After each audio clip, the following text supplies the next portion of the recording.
C'est un pur produit de la fonction publique gabonaise. André-Jacques Ogan, le nouveau ministre de la Culture, de la Jeunesse, des Sports et des Arts.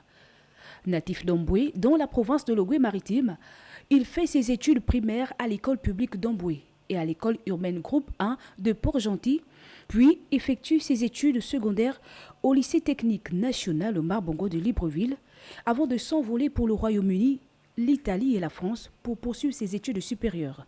Docteur en informatique, option cybersécurité et protection de la vie privée, André-Jacques Ogan a été plusieurs fois directeur de cabinet dans différents ministères, inspecteur général au ministère de la Justice, conseiller et également directeur d'informatique à la fonction publique.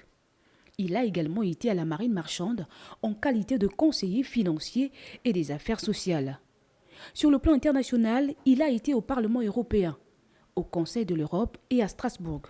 Passionné de culture et de sport, celui qui était jusque-là le maire de la commune d'Omboué est à l'initiative de nombreuses manifestations sportives et culturelles à l'endroit des jeunes. On parle du festival de Nandipo qui se déroule chaque année au bord de la lagune Nkomi. D'ailleurs, le docteur André-Jacques Ogan a été élu 5e meilleur maire du Gabon et sa commune d'Omboué, 2e ville la plus propre du pays. Une mairie également devenue un soutien inconditionnel de la sous-ligue départementale des Timboué.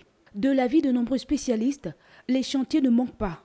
En sport, on parle de réhabilitation des infrastructures sportives, relance et professionnalisation des activités du secteur, formation des formateurs et des athlètes, réinsertion des anciens sportifs, préparation des Jeux olympiques Paris 2024 dans moins d'un an.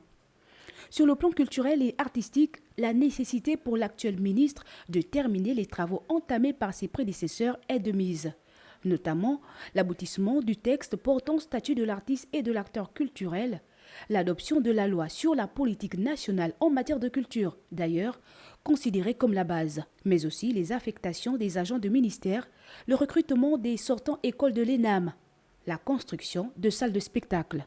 Les défis sont nombreux pour le nouveau patron de la culture, de la jeunesse, des sports et des arts. Mais ce qui compte, selon lui, c'est le management, la capacité à gérer et mieux comprendre les hommes.